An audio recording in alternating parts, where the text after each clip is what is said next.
Ladies and gentlemen, boys and girls, it's that time again. It's time for another episode of Engine Room, the only podcast that matters in crypto. We're here to help you tactically toe the line between genius and degen. Who better to do that with than Jacob and Bill as usual? Guys, welcome to the show. Hi, Dylan. Thank you, Dylan. Hey, so we're going to talk about two big things today. The big picture topics are the ConstitutionDAO. What a crazy story that was last week. We're going to pick that all apart. And then also, of course, Metaverse, it's not going away. It only seems to be getting bigger and better. Why don't we start by talking about Vulcan Forged? Bill, right before we started recording, you were talking about Vulcan Forged as like another Metaverse land grab, something akin to Decentraland. Can you walk us through why Vulcan Forged might be the next big parabolic Metaverse play? Well, it's just like you said. There's a land grab, there's gaming, there's NFTs are involved, and YouTubers with 1 million followers are on it. We also suspect, or it's clear that big YouTube players have jumped on this coin, and more importantly, college kids coming home will probably start onboarding their parents into these top coins. So if everyone's talking about it near Thanksgiving, it's worth noting and shelving the contrarian theory like, oh, everyone's talking about this, so I'll go do that. No. If everyone's talking about it and they keep talking about it over the holidays, Vulcan Forge, look at the way Sandbox is trading, even Decentraland on Coinbase. You know, this could be the big move. And here's a key way to understand it. In 2017, everybody had heard of Bitcoin, but no one understood it.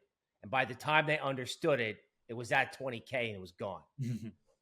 With the Metaverse, because Facebook is running commercials on American college football games, which frankly are quite catchy, okay?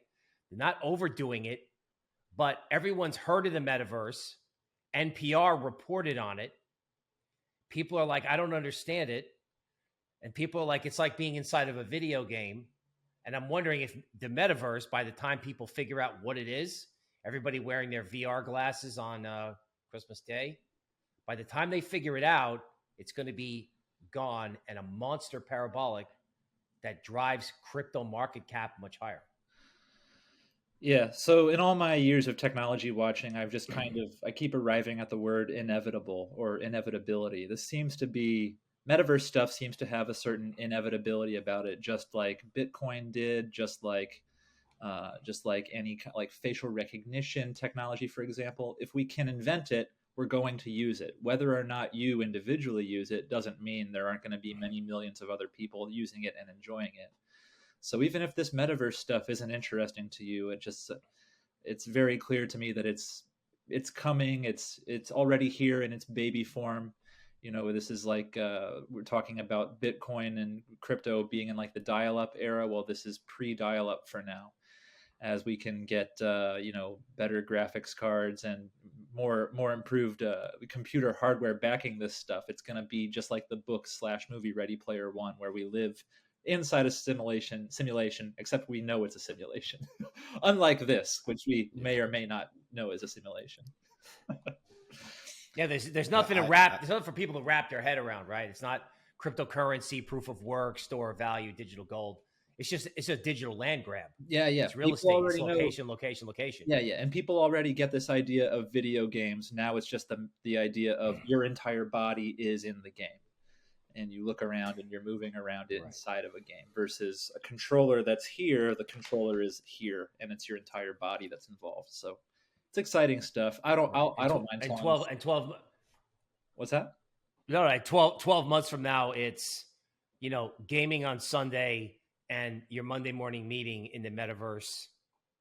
It's like you can take your goggles off long enough to shower and eat like Avatar the movie. Yeah. This is already happening. I'm seeing tweets and it's not even crypto companies that are these early adopters. It's just general technology companies. I'm seeing tweets from people who are talking about they're having like their weekly stand-up meetings in these primitive metaverse spaces. I'm blanking on the name of the particular one. And of course, there are several. but it's like an overhead bird's eye view, like a Zelda landscape, and you move a person around. I forget the name of this. I think there's a Token Metrics code review on this project. I'm just blanking on the name of it. But people are having meetings in the metaverse, and that's happening now. So yeah, inevitable. It's inevitable. Here's something that I didn't think was inevitable, something that I never saw coming. It's a collection of 14,000 unassociated individuals coming together to pool up their money to buy a copy of the Constitution. Now, I understand I'm the only person in this group who paid attention to this story last week. I mean, I was on vacation, but I was gripped by it because this could have, would have, should have been a huge home run for crypto at large. These guys started a DAO, a decentralized autonomous organization. They raised $45 million in ETH from 14,000 different people on the premise that they were going to buy, as a collective, they were going to buy an old copy of the Constitution at a Sotheby's auction.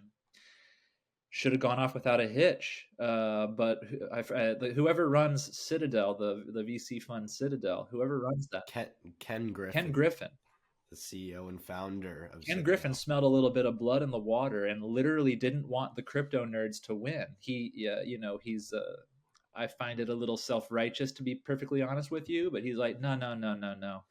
This history is too important to be trusted to these crypto nerds.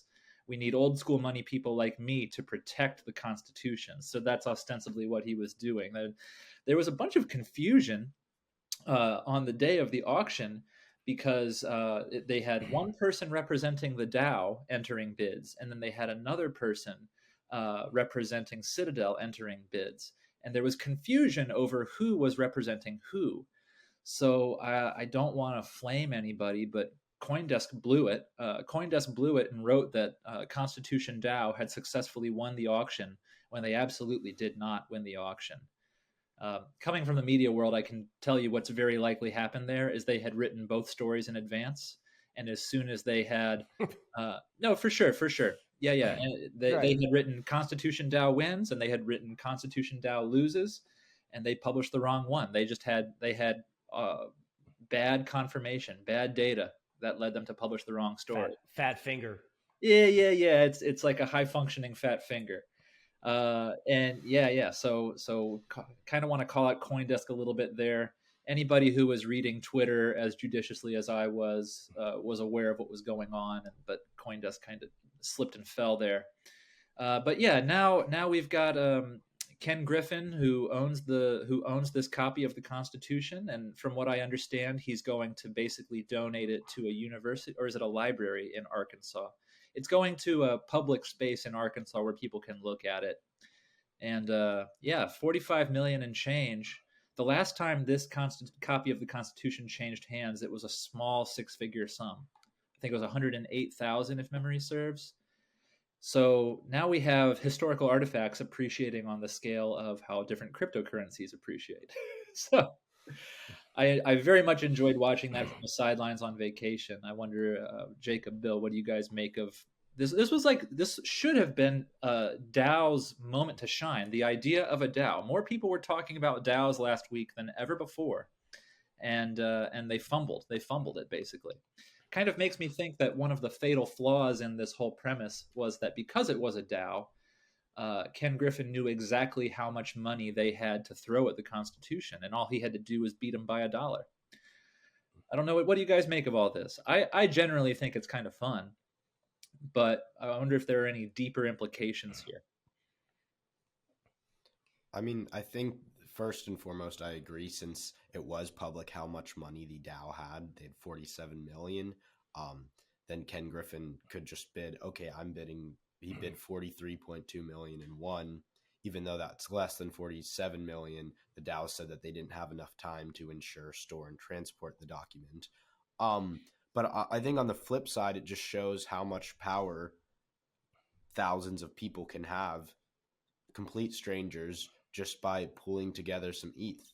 I mean, it was 17,000 people who just banded together. Hey, we're going to buy the Constitution. That's powerful. And I think if they had maybe 5,000 more people, they probably would have won. And I mean, that just goes to show if we're in the beginning stages of DAOs, we're in the beginning stages of crypto, and we can see what hundreds of thousands of people can do when they band together in real life. How about through anonymously, just with some ETH that they have? I think it's very powerful. And I think we're just going to keep seeing more and more of these DAOs purchasing. I mean, I saw somewhere that a DAO was trying to purchase an NFL team, or it was an NBA team. I don't remember which one, but I mean, there's going to be DAOs purchasing major assets in the future that are likely hundreds of millions of dollars. Yeah, it kind of gets me, this was a combination crypto stunt meets political stunt a little bit. This was like a DAO with a message. It kind of makes me think about what the future of political action committees might be. Like, what's a PAC going to look like if it's the efforts of that same 17,000 strangers working together around some shared ideology? I don't have any concrete takeaways here. It's just pretty exciting stuff to think about. This is, it stands to reshape some of the ways we think about politics, perhaps. I don't know if that's too far fetched, but DAOs are beginning. Well, a DAO is about a DAO is about voting, right? By and large, right? Yeah. So it's really interesting that a document that guarantees equal protection under the law, people would vote as to the value of that. So when I first heard the story, I was like, are people bidding on a piece of paper, or are they betting on, or are they investing in the idea of equal protection under the law? And in a world where everyone is hating everybody for the sake of hating everybody, I think, we're a divided country. Yeah. Whatever. So I'm really glad somebody came in and a decentralized, we the people, crypto-based organization basically showed us the monetary value, or tried to show us the value of equal protection under the law. We know it's important, but they actually put a number on it, which I think is cool, because if you can measure it, then people can say, oh yeah, equal protection under the law, I should maybe try loving my neighbor, stop hating each other. Yeah, I think this whole ConstitutionDAO thing was also very poetic, because you have 17,000 crypto degens who it's really we the people. It's the people versus the CEO and founder of Citadel, or Shitadel, one of the biggest hedge funds in the world. The guy has a net worth of $16.1 billion. So it's really like the people versus the evil big corporations. I mean, and it's really like it's showing that we're fighting back. We're not taking this. When we band together, we have power to compete against the big guys, compete against the billionaire hedge fund owners. And obviously it's even more poetic that it was the founder and CEO of Citadel, which was the whole Robin Hood GameStop debacle of calling it Shitadel, calling it, like, I think it's still ongoing with the AMC stock. So it's very interesting to see that kind of back and forth between the billionaire and 17,000 crypto guys. We're just at the beginning. I don't think there's any clear return fire on the fact that they've they won our Constitution. They took it from us. But I think it's coming, and I think we're going to see a lot more DAOs in the future. And one DAO that I would love to see personally would be a DAO to free Ross Ulbricht. If they can raise this much money to buy the Constitution and come mighty close to actually doing it, I think they could put a pretty serious dent in, if not actually freeing Ross Ulbricht, then raising general awareness and publicity around how a young, brilliant person is in prison for life. And maybe I think probably that's definitely a step too far. You got, we can only, what's his name? Not Don Draper, the character, Tim Draper. Tim Draper is one of the most vocal champions about freeing Ross Ulbricht.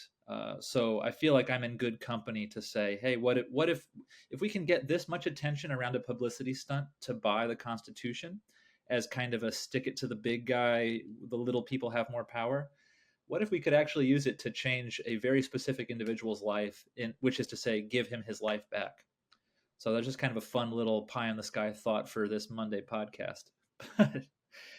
yeah. Anyway, I think that'll do it for this Monday episode, guys. These are coming to you 3 days a week, every Monday, Wednesday, and Friday. Be sure to join us on Wednesday for the roundtable group discussion, where we've got a few more Token Metrics folks sitting in, offering their insights on how you can help make money in crypto. We are here to help you sort signal from noise.